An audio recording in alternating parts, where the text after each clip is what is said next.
Bienvenidos a un nuevo programa del Movimiento Alternativa de Argentina a través de GB Latam TV. Es difícil poder expresar la gratitud que tengo de la entrevista que voy a hacer hoy, porque son tiempos donde se necesita altruismo, donde se necesita entrega, donde se necesita resistir a momentos tan complicados. Y tengo la suerte de haber conocido en estos tiempos donde se necesita sumar conciencia y resistencia a Ana María Ribeiro. Ella quiere que no la presente cortito para que no le robe tiempo a la entrevista. Esa humildad también habla de su grandeza, ¿no? Pero es una referente del movimiento de mujeres en lucha. Ana María es abogada, oriunda de Juan José Paso, una localidad ganadera del partido de Peguajó de la provincia de Buenos Aires.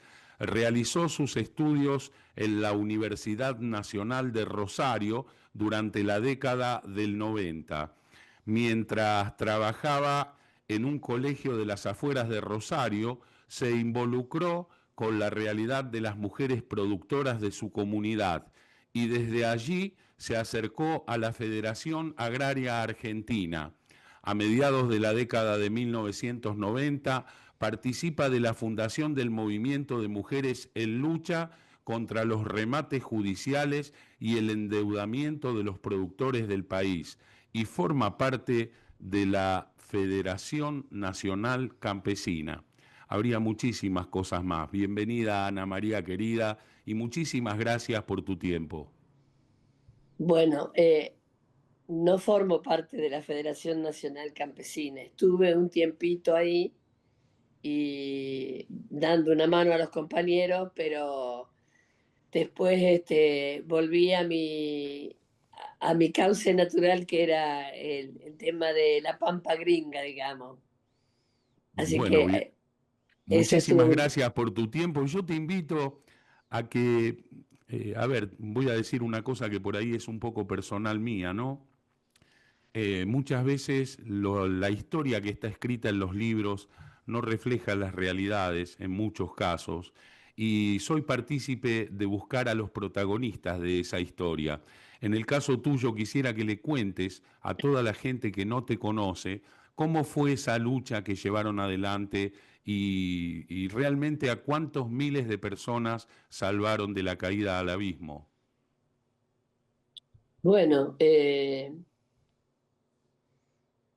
yo, como vos dijiste, nací en Juan José Paso, hice el secundario ahí, lo terminé en Trenquelauquen porque teníamos en mi pueblo nada más que de primero a tercer año, así que la culminación del proceso educativo de la secundaria tenía que ser o en Pehuajó o en Trenquelauquen.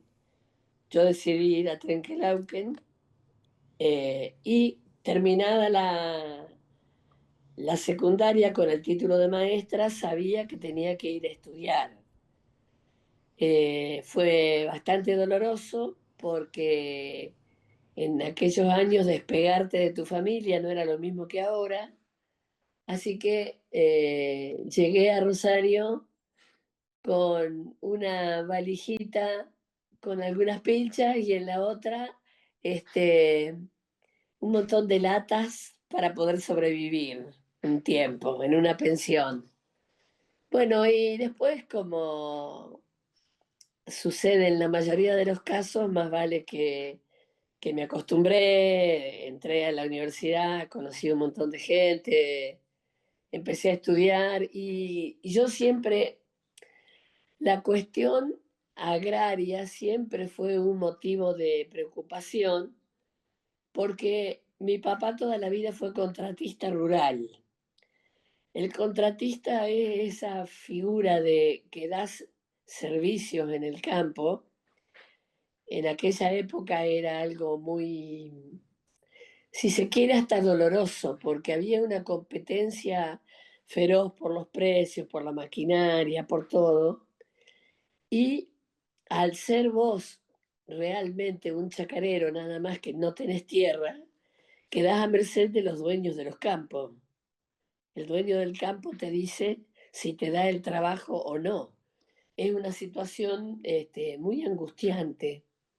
y en un chacarero toda una vida atrás de un pedazo de tierra propia, que nunca se dio, por supuesto, porque en un país que tiene tanta tierra como el nuestro, para que cada que pequeño chacarero productor tenga su tierra, se necesitan procesos políticos y sociológicos muy profundos que no están fuera de radar en este momento, digamos, aunque sean necesarios. Cuando yo de casualidad me encuentro un día en un viaje que hacía de Rosario a mi casa en el ómnibus con un anciano muy grande, 90 y pico de años, que se sienta al lado mío y que era don Antonio Di Cidue, un sobreviviente del grito de Alcorta. Había escrito un libro sobre Netri, que me lo autografió y me lo regaló. Bueno, y empecé a ir a los congresos de Federación Agraria. Después encontré gente más afín a mis ideas dentro de la Federación Agraria, a lo que yo pensaba, y con todo este proceso que se dio estos últimos años, de que la Federación Agraria deja de tener esos ideales históricos y pasa a ser otra cosa dentro dentro de la mesa de enlace, cosa que nosotros no teníamos nada que hacer ahí adentro, se forma Bases Federadas, que es ese grupo que retoma las mejores banderas del grito de Alcorta y vuelve a trabajar por una federación agraria que recoja lo mejor de esas tradiciones. Bueno, se hace la asamblea de Bases Federadas el día viernes 31 y me eligen como secretaria de género de Base Federada. Así que con otras tareas y con otro cariz, la pelea continúa. El movimiento de mujeres en lucha era en el año 95, en pleno menemato. Los, los productores van a Federación pidiendo ayuda y hay que decir que las cuatro entidades, frente a esos problemas concretos y reales de los productores, se hacían bastante los distraídos, nadie le daba bolilla, eh, porque se necesitaban medidas muy de fondo. Nosotras vamos a una asamblea que se hace en Federación Agraria, muy grande, muy grande, éramos 400 mujeres. eh, bueno, y había diversas propuestas así. Entonces yo, ante la inercia de las autoridades y de los equipos técnicos de la federación, hago una ponencia en la asamblea, la gano, la gano de punta a punta, y planteo que se llame Movimiento de Mujeres en Lucha, porque no íbamos a permitir que ningún compañero se suicidara como había pasado, que se tirara al aljibe, que vinieran y le sacaran todo como pasaba casi diariamente. Así que necesitábamos mantener un perfil muy alto de lucha y que no íbamos a ser de ninguna manera un grupo de sediciosas andando por las pampas, sino que teníamos que tener una organización. Que obviamente la organización en un movimiento es una cosa bastante flexible, porque los movimientos cumplen una misión en un tiempo determinado y después, porque se resuelve su situación como movimiento, dejan de existir, que es lo que ha pasado con el movimiento de mujeres en lucha. De todas maneras, hay un grupo de 30, 40 compañeras en cada lugar distinto del país, donde nos identificamos como movimiento y donde nos avala esa lucha que hemos tenido atrás. Los, el movimiento va ganando solidez y prestigio, no porque nosotras fuéramos unas lumbreras, sino porque así lo ameritaba la situación. La situación era terrible,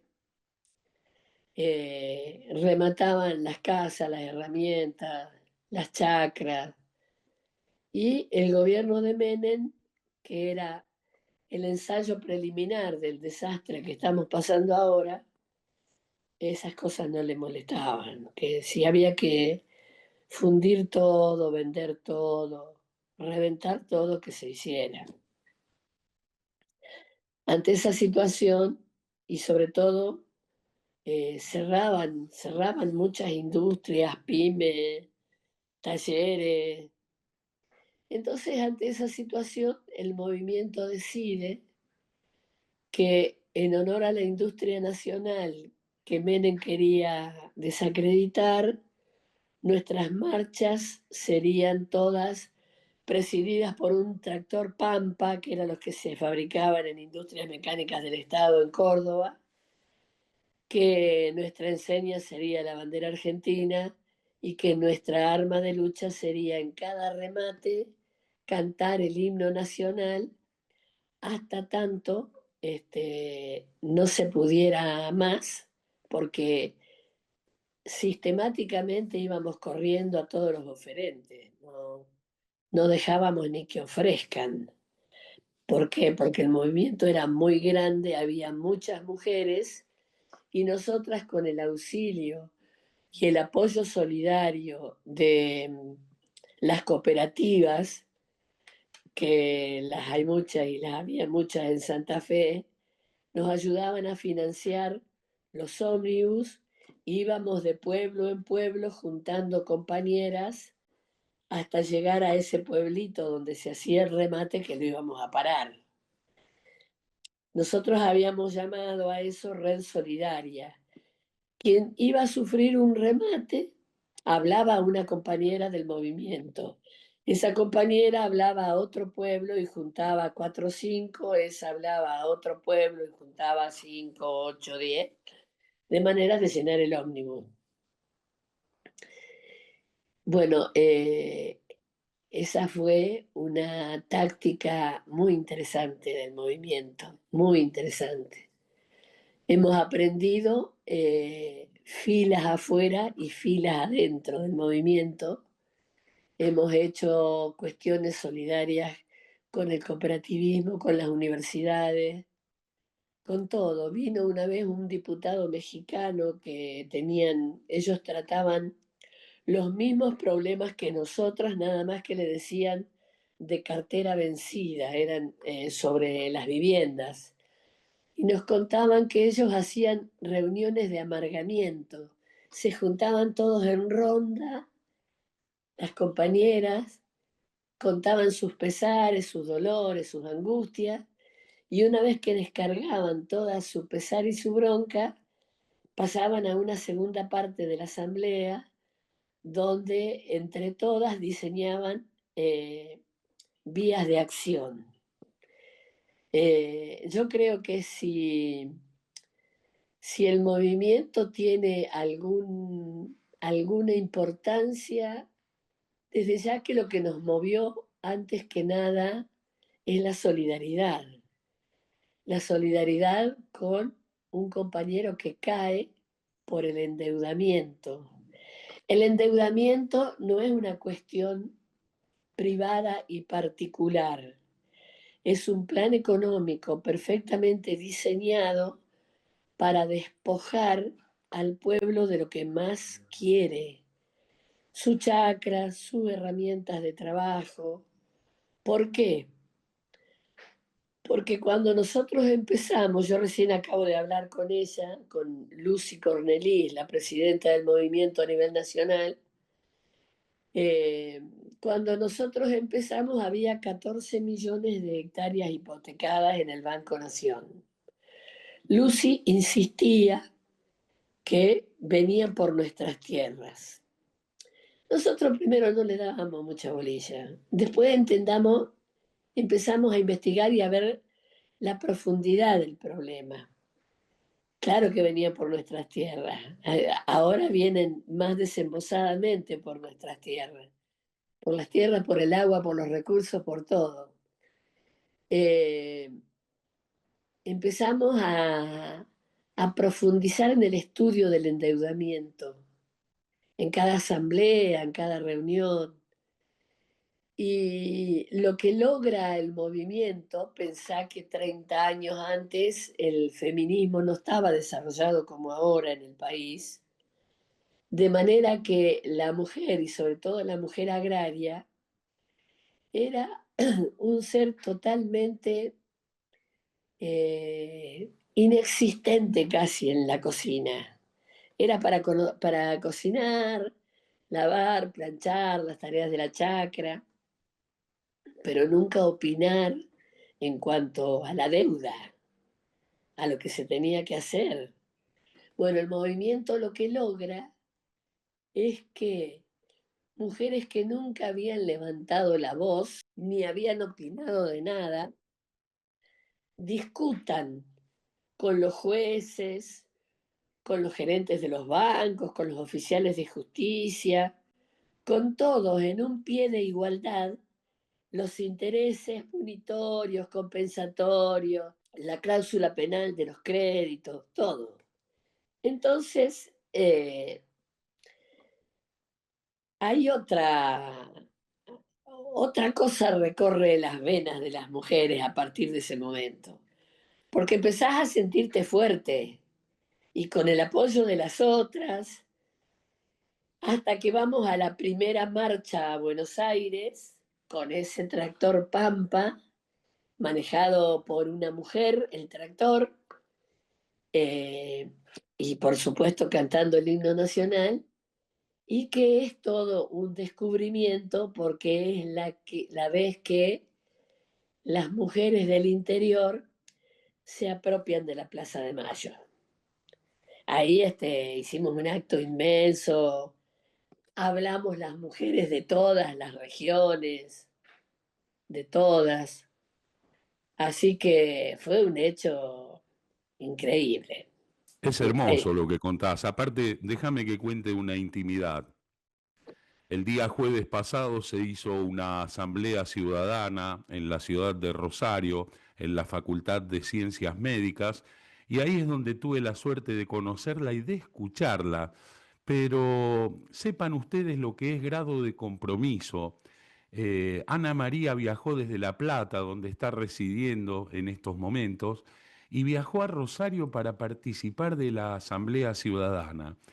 Yo quiero realzar eso, Ana, porque para mucha gente a lo mejor le parecerá algo superfluo, pero en estos tiempos donde tanto se clama por el altruismo, por el tema de poner el cuerpo, el tema de resistir, el tema de defender, porque tenemos que amar a nuestra patria. Eso a lo largo del tiempo han tratado de colonizarnos, de que deje de ser de esa manera y creo que eso no tiene una cuestión de generación, sino que es una cuestión de amor propio y una cuestión de sentimiento.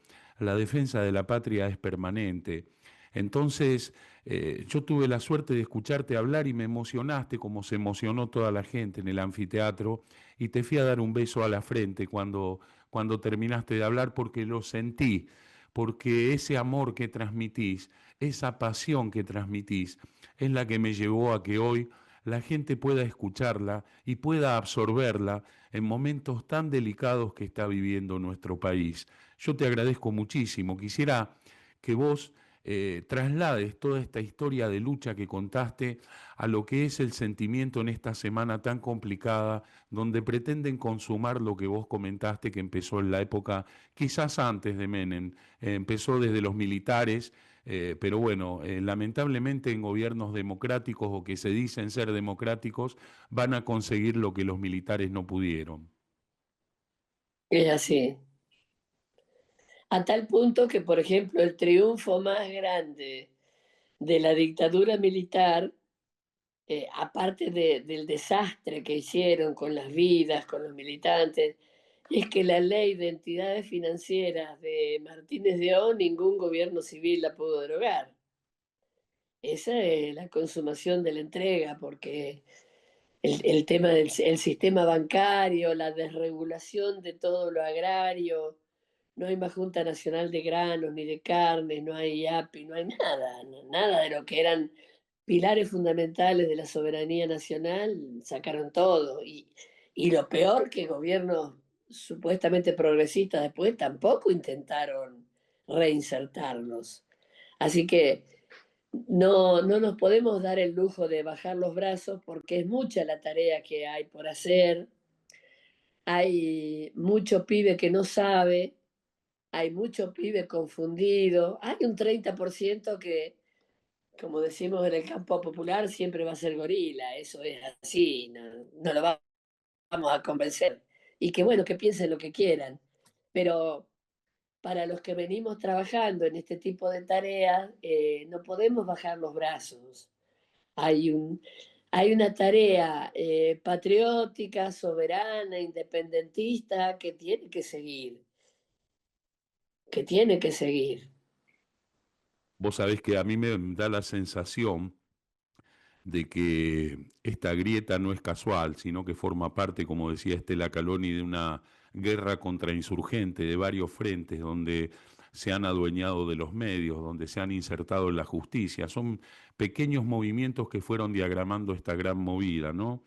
Pero en estos tiempos donde prácticamente han sembrado el odio, donde uno ve la investidura de un presidente que debería ser justamente una investidura y un respeto, el odio disparado a diario y prácticamente insertada en la cabeza de la gente el tema de no analizar lo que escucha, sino quién lo dice.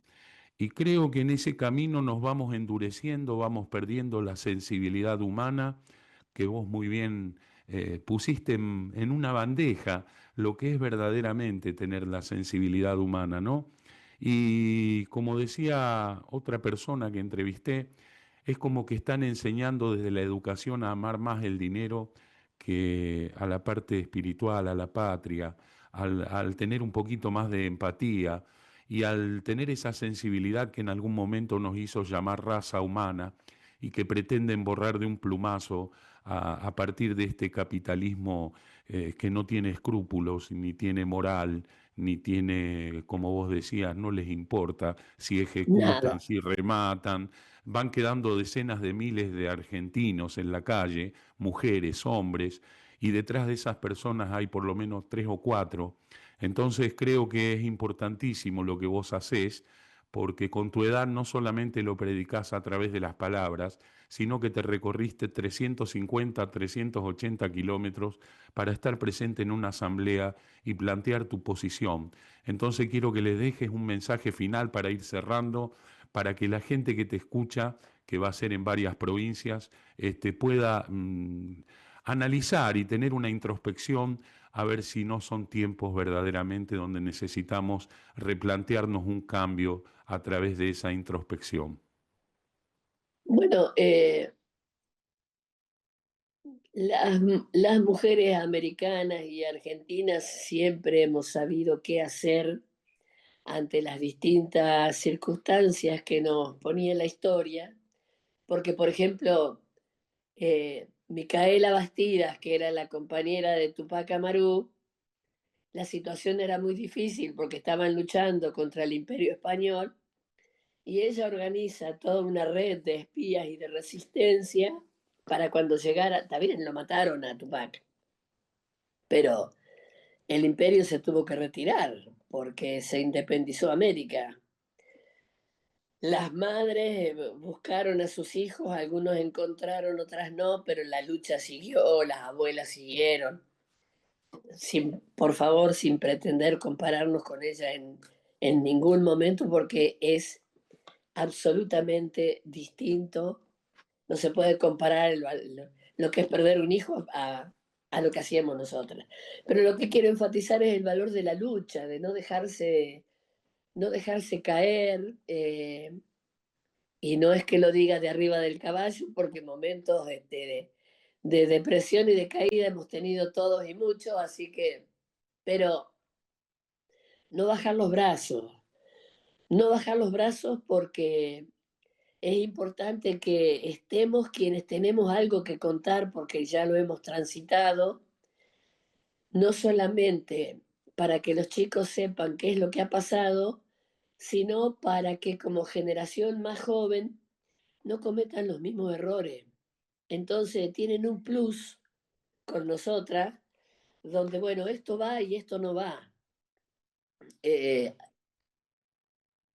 Después es un momento donde dejar todos los egoísmos de lado, las pequeñeces.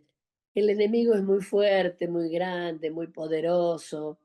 Siempre nos mete cuñas o quintas columnas de manera de dividirnos por cualquier estupidez.